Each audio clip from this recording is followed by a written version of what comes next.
In Austin, Texas, a picturesque winter day unfolded with a high of 67 degrees and a gentle westerly breeze.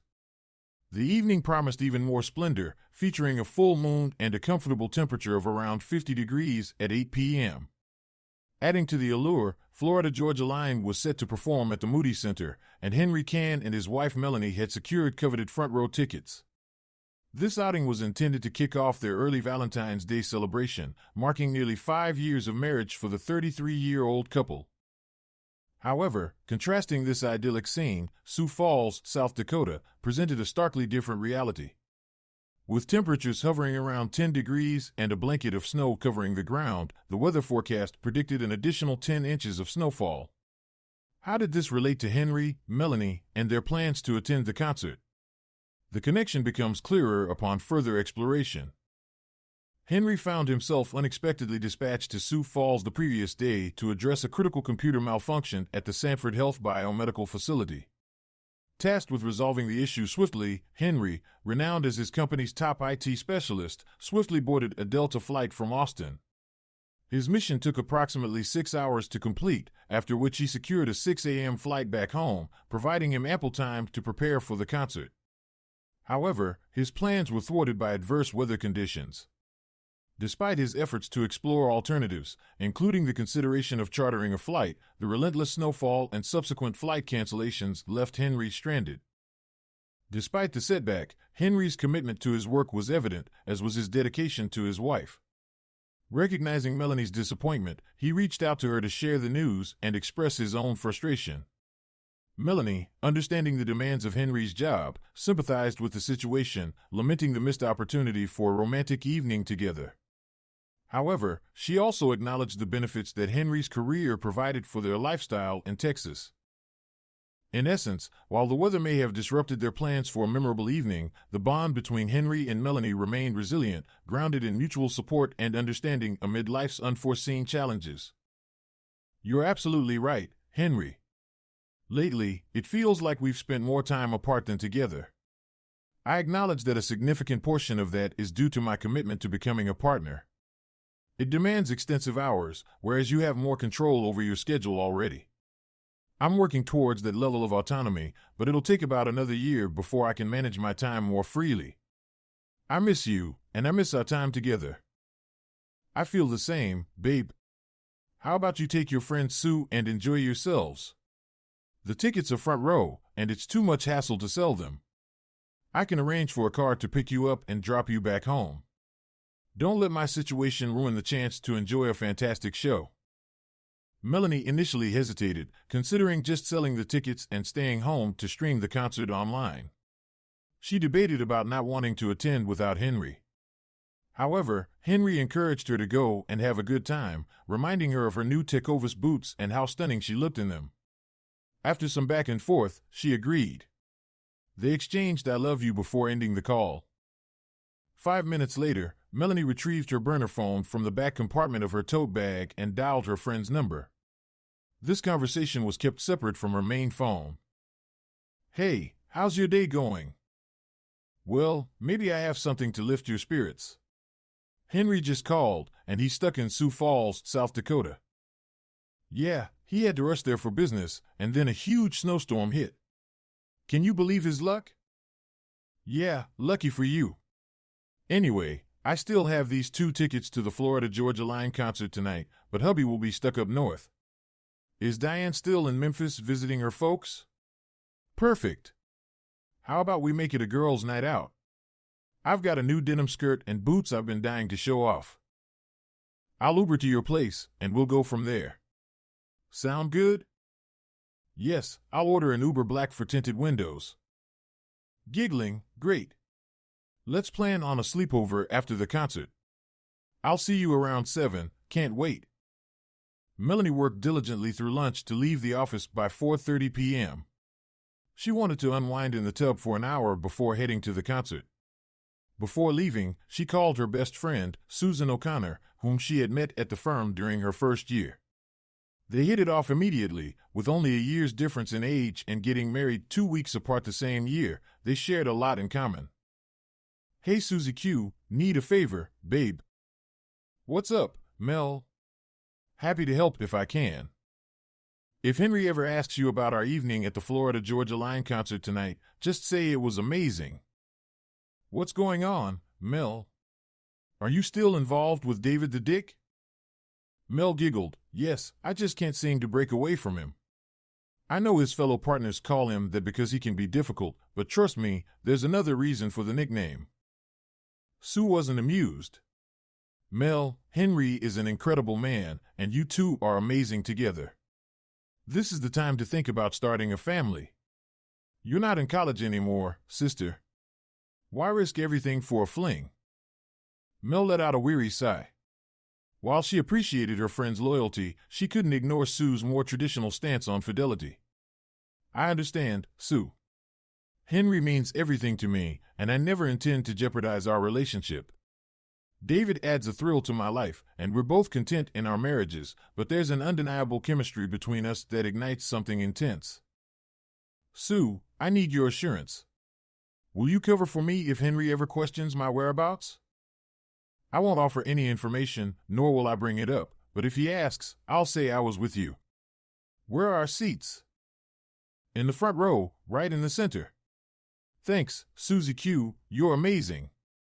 Let's plan a spa day next weekend, my treat. As Mel hurried home to prepare for a rendezvous, she indulged in a couple of glasses of her favorite Pinot Grigio, luxuriated in a bubble bath to shave her legs, and carefully selected her outfit. Opting for an off-white lace bra and a white blouse with a few buttons undone, she paired it with a skirt that showcased her toned legs, along with dark gray boots gifted by Henry. Oblivious to the irony, she admired herself in the mirror, confident of the head she'd turn, although only one mattered to her. After ordering an Uber, she had one more glass of wine and requested a detour on the way to the concert. The driver complied eagerly, pleased with the extra earnings. Pulling up to a gated condo community, Mel provided the access code, and they stopped 2 blocks away. Right on cue, David Miller, her boss, emerged from his condo and joined her in the back seat, greeting her with a passionate kiss. You look and smell amazing, Mel. Let's skip the concert and head straight to your place. Melanie returned his kiss eagerly but tempered his enthusiasm. Not so fast, big boy. There's plenty of time for that later. Tonight, we're in for a great show. The Uber driver remained silent but couldn't help noticing the wedding band on Mel's left hand as she indulged in affection with her lover. Slut and bastard, he muttered to himself. Mel never intended to betray her husband. They had met on a blind date arranged by her best friend, and their chemistry was undeniable. While she was outgoing and socially adept, Henry's quiet strength and unwavering support made her feel secure. He was kind yet resolute, possessing a warmth and wisdom that resonated deeply with her. Henry's journey through college on an ROTC scholarship, followed by 5 years in the Marine Corps, molded him into a dependable individual, a quality that Mel found irresistible alongside his rugged good looks, standing tall at 6 feet 2 inches and 190 pounds. From the outset, Henry was wary of Mel's affection. He saw himself as ordinary, shaped by the Marine Corps ethos of selflessness and leading from the front. The sudden attention from a beautiful woman disconcerted him, but Mel's displays of passion left an indelible mark on him. As their relationship blossomed, Henry's reservations faded, while Mel's confidence in their bond flourished. Their whirlwind courtship culminated in marriage after 18 months, with Henry securing a prominent position in Austin thanks to his expertise in communications. Meanwhile, Mel, a sharp and ambitious law school graduate, made strides in her career, catching the eye of the firm's partners. Enter David Miller, a senior partner whose relentless work ethic and demanding nature intrigued Mel despite his enigmatic persona. Under his mentorship, Mel found herself drawn deeper into his world, spending increasing amounts of time together both professionally and personally. Their interactions grew more intimate, teetering dangerously close to crossing professional boundaries. 6 months ago, following a significant victory for the firm, the tension between Mel and David ignited. In the privacy of his office, amidst celebratory drinks, their professional relationship took a reckless turn, culminating in a moment of undeniable passion. David, though not as physically imposing as Henry, exuded a commanding presence driven by his unwavering determination. He had harbored desires for Mel since their initial collaboration 2 years prior, and now his pent-up lust was unleashed. His hands roamed eagerly, gripping her firmly as their mouths melded in heated passion. Mel responded in kind, her body yielding to his touch as desire consumed her. With deftness, their clothing vanished, leaving Mel clad in a jet-black bra and matching panties, her arousal evident. David wasted no time asserting his dominance, guiding her over his desk with assertive smacks, signaling his control. As he bared her, his actions bordered on primal, igniting a frenzy of pleasure. His skilled touch elicited waves of ecstasy, driving Mel to the brink of delirium. Overwhelmed by sensation, Mel yearned to reciprocate, but David's firm hand and insatiable appetite demanded her complete surrender. Each smack stoked the flames of desire, intensifying her need for him. Yet, David's teasing strokes teased her, denying her the release she craved. With each caress, her desperation grew, until she could no longer contain her plea. In a fervent plea, she begged for his touch, her words echoing her longing. And with each smack, each whispered demand, their passion soared to dizzying heights, bound by desire and consumed by lust. "I'm going to take you, sweet thing. But you've got to show me how much you want it," David growled, slowly entering her. "Convince me, Mel." "Yes, David," Mel hissed, her desire evident. "I want you. Please, fuck me. Make me yours." As David penetrated her, Mel moaned in ecstasy, fully surrendering to him. With each thrust, she affirmed her desire, yielding to his dominance. Their passion intensified, driving them both to new heights of pleasure. After several minutes of fervent lovemaking, David finally released himself inside her, collapsing in exhaustion. As they lay spent, he expressed his admiration for her, igniting hope for more encounters like this one. Mel reciprocated his sentiment, expressing her desire for a continued connection despite their marital commitments. With a tender gesture, she dropped to her knees, signaling her readiness for round 2. Fast forward 6 months, Mel and David strolled hand in hand into the concert arena, their chemistry palpable to onlookers. Despite the risk of being discovered, they remained composed, their attraction evident in their shared glances. Meanwhile, in Sioux Falls, Henry watched the concert livestream, hoping to catch a glimpse of his wife. However, what he witnessed shattered his world. On screen, Mel and David, oblivious to the camera, embraced intimately, confirming his worst fears. The pain of betrayal hit Henry like a ton of bricks, leaving him speechless and struggling to comprehend the depth of his loss. Overwhelmed by anguish, he sank to the floor, grappling with the devastating truth before him. The camera panned to several other couples before returning to Mel and David. This time, Mel's panic was palpable as she caught sight of them on the screen. Desperate to conceal their identity, she buried her face in David's chest, urging him to shield their faces from view. For 15 agonizing minutes, Henry remained on the floor, his tears flowing freely as he grappled with a whirlwind of emotions. From bewildered questions aimed at Mel to seething anger directed at David, his mind churned with disbelief and fury. As he began to collect himself, Henry understood the urgency of the situation. Drawing on his military training, he knew that action was imperative. Without hesitation, he reached out to his friend and attorney, Michael Lipscomb, seeking guidance in his time of need. Within minutes, Henry received a call from Erica Hamilton, a colleague of Michael's, who wasted no time in addressing the situation at hand. With precision, she orchestrated a plan to gather evidence, enlisting the help of a private investigator to surveil Mel and David at the concert. Grateful for Erica's swift response, Henry resolved to stay in Sioux Falls a little longer to ensure the evidence was comprehensive. Despite the turmoil raging within him, he appreciated Erica's professionalism and vowed to follow her instructions to the letter. As dawn broke, Henry found himself unable to sleep, his mind consumed by the events unfolding. With the snow still falling outside, he resigned himself to a day of waiting, uncertain of what the future held. Henry began jotting down his thoughts and plans. Cheating was a deal-breaker for him. Whether it was the first time or not, trust was paramount, and betrayal of that trust was intolerable. Their public display of contempt towards him was unacceptable. Their brazen behavior risked tarnishing his reputation in their community.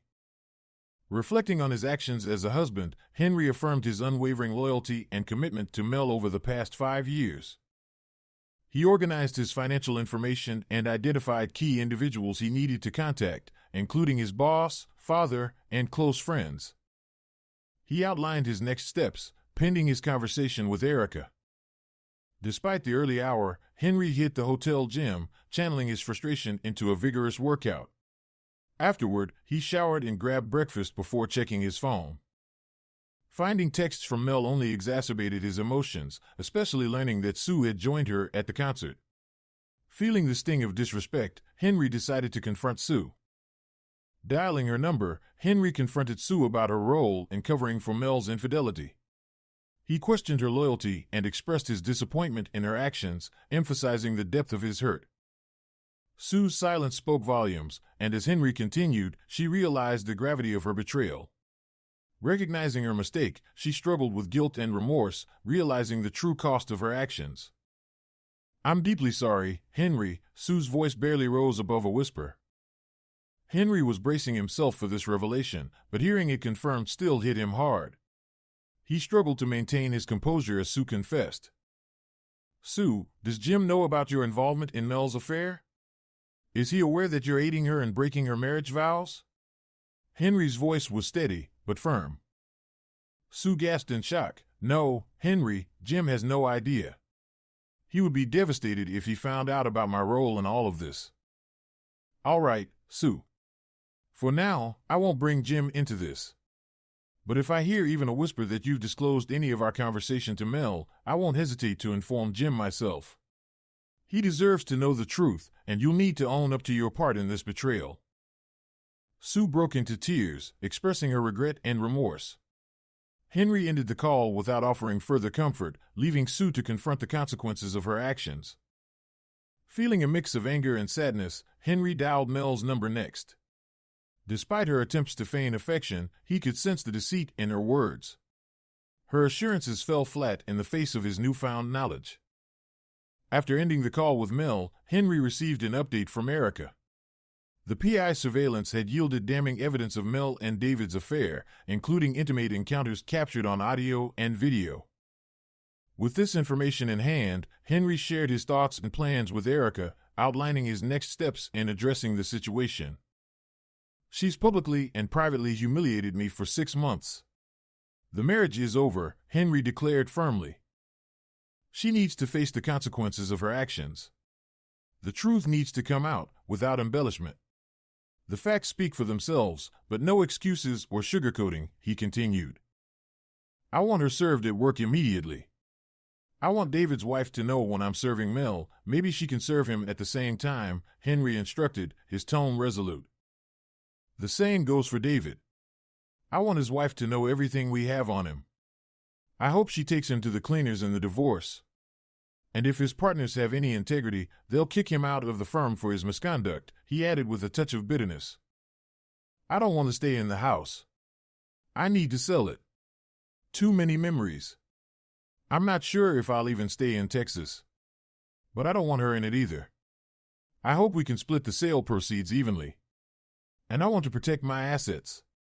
I won't stand for her getting any alimony from me, especially since she just received a big bonus," Henry explained, his resolve unwavering. Erica asked for clarification and explained the legal implications. She assured Henry they would do everything possible to protect his interests. Henry planned to stay out of sight until Tuesday. Mel would be served in the afternoon, and Erica would try to contact Mrs. Miller beforehand to involve her in the process.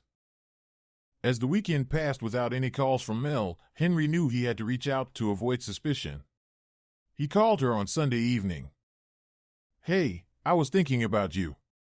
We haven't talked since yesterday. I'll be back on Tuesday, we can have dinner together," he informed her.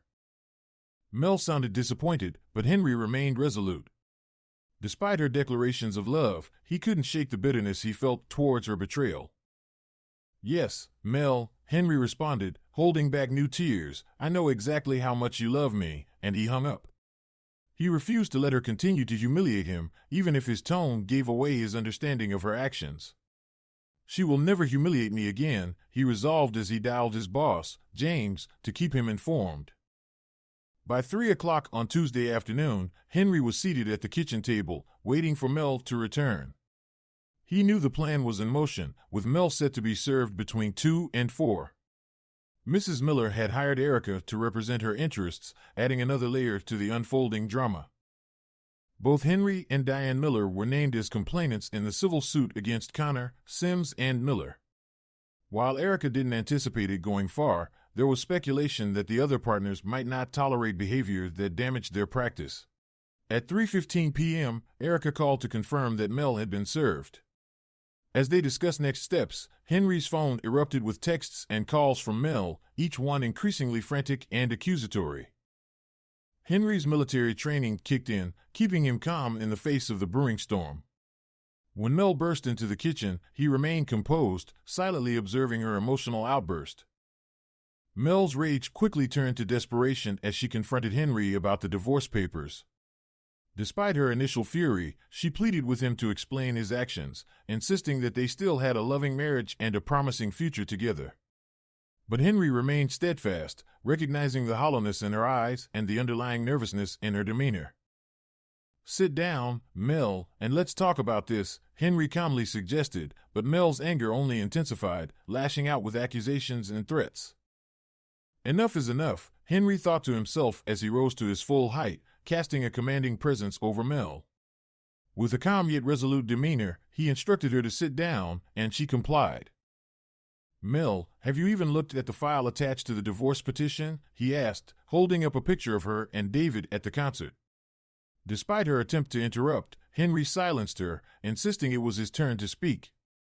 He proceeded to reveal the damning evidence, a thumb drive containing recordings of her and David's trysts in their bed over the weekend, along with conversations plotting to conceal their affair.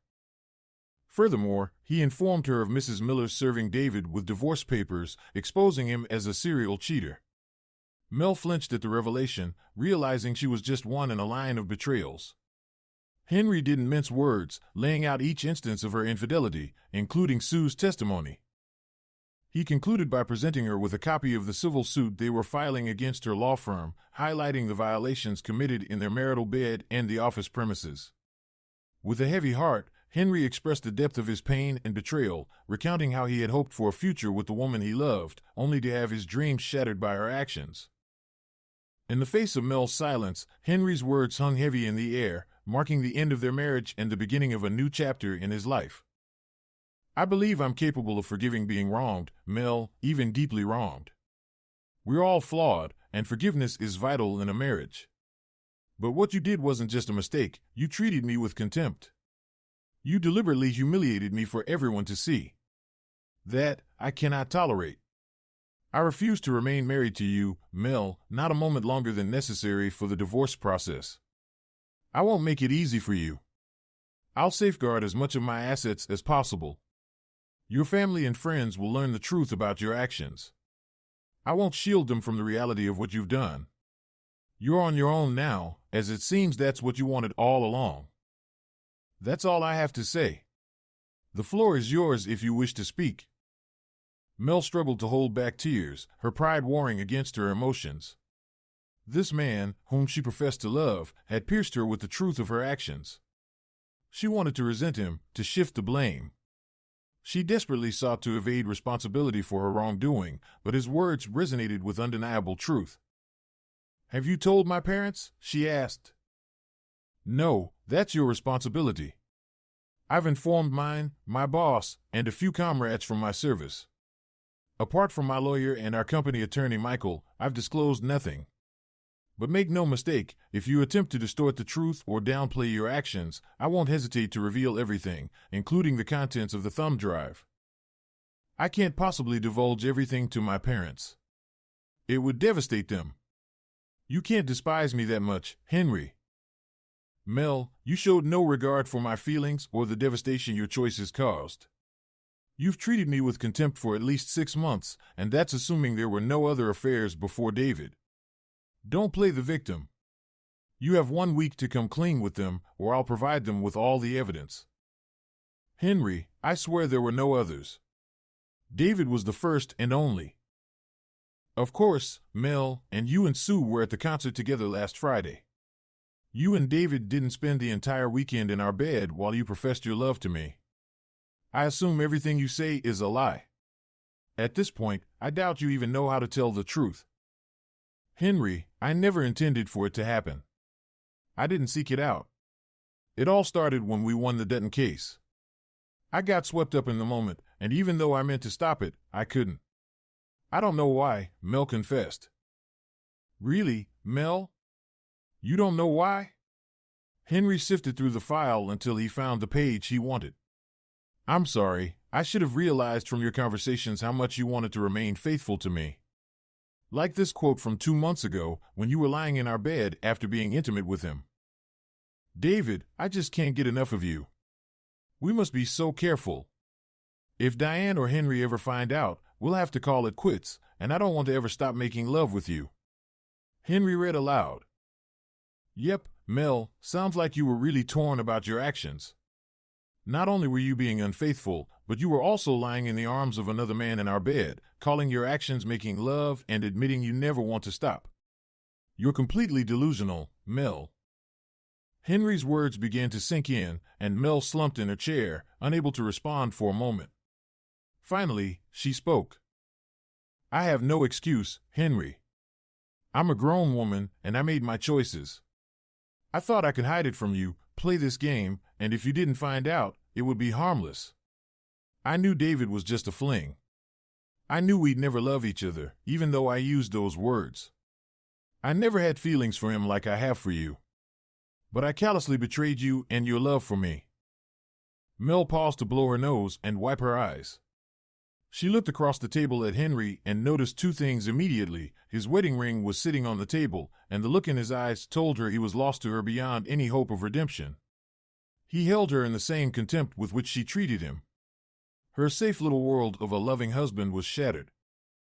Henry, I don't know what to do or where to go. I can't leave the house before the divorce. That would be admitting it's over and financial suicide. I'm guessing you won't leave either. Can we agree to stay here for now? I need time to think and figure out my next steps. I can't promise I won't fight the divorce. Right now, all I want is to be with you forever. I can't imagine life without you. I'll stay in one of the spare rooms and avoid contact beyond what's necessary between roommates. I'll respect your space. Mel, I can't tell you what to do or think. Erica, my attorney, advised me not to leave the house until the divorce is official, and she told me you'd feel the same. You stay in the master bedroom tonight. I refuse to sleep on the mattress you and David were intimate on. Tomorrow, I'm giving it away to the Salvation Army, and a new one is being delivered. That will be my bed, one you'll never sleep in. Thank you for understanding, Henry. I'd fight to stay if I had to. It's my only choice legally. But I appreciate you meeting me halfway on this. I'll start moving my things tomorrow while you're at work. Mel stood up and moved to hug Henry, but he recoiled quickly. No, Mel. Don't ever try to touch me again, he exclaimed. It's all I can do to be in the same room with you and remain calm. You destroyed my heart, you destroyed us. You don't get my comfort now or ever for doing such a despicable thing. You made your choices alone, you live with them alone. I'll never be able to completely move past your betrayal, Mel, but I'm going to work as hard as I can to put you as far out of my life as possible, and that journey has already begun. Mel collapsed back into her chair, burying her head in her arms as she sobbed. Epilogue. Mel fought the divorce tooth and nail, silently hoping Henry would relent and stay. However, she also had to fight if she wanted to keep any shred of self-respect. Many of her friends severed ties with her upon learning what she had done to Henry. Mel attempted to stall the divorce proceedings and asked the court to order counseling, but representing herself proved to be a futile effort.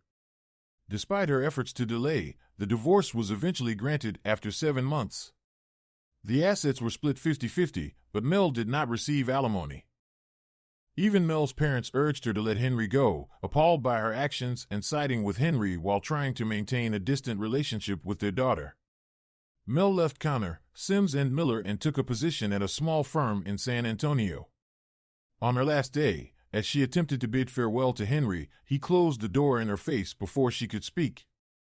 Now, Mel rarely dates but often engages in casual encounters on Friday nights. Perhaps seeking human contact soothes her soul, or perhaps it serves as a reminder of the choices she made and the man she lost. Meanwhile, Connor and Sims forced Miller out of the firm, and he relocated to Houston to work for his cousin's small law firm. Diane secured a favorable settlement in their divorce, and Miller's relationship with his children deteriorated. The lawsuit brought by Henry and Diane was settled out of court for $250,000. Erica, their attorney, was satisfied with the outcome. David Miller found himself spending his evenings at a dive bar in a rough part of town called Oilers. One night, as he was leaving, a figure approached him in the dimly lit parking lot. Looking up, he met the gaze of Henry Cann. With a cold tone, Henry greeted him, "Hello, Dick," before landing a devastating blow to his face, breaking his nose and jaw. As David lay on the ground, blood and teeth spilling from his mouth, Henry leaned over him. "I wanted you to know it was me, David. I wanted you to see it coming. If you report this, there are 12 retired Marines in a bar in downtown Austin who will swear I was with them all evening. And if I'm arrested, they'll finish what I started," Henry warned. No charges were ever filed. About a year after the divorce, Henry was leaving a coffee shop in downtown Austin when he noticed a woman about his age entering. Holding the door open for her, he received a polite thank you. Intrigued, he decided to turn back and introduce himself. Returning inside, he approached her table. "Hi, I'm Henry," he said, extending his hand. She shook his hand warmly. "Nice to meet you, Henry." "I'm Lori," she replied, inviting him to join her. "Yep, that Lori. Thanks for watching. Subscribe to the channel not to miss new videos."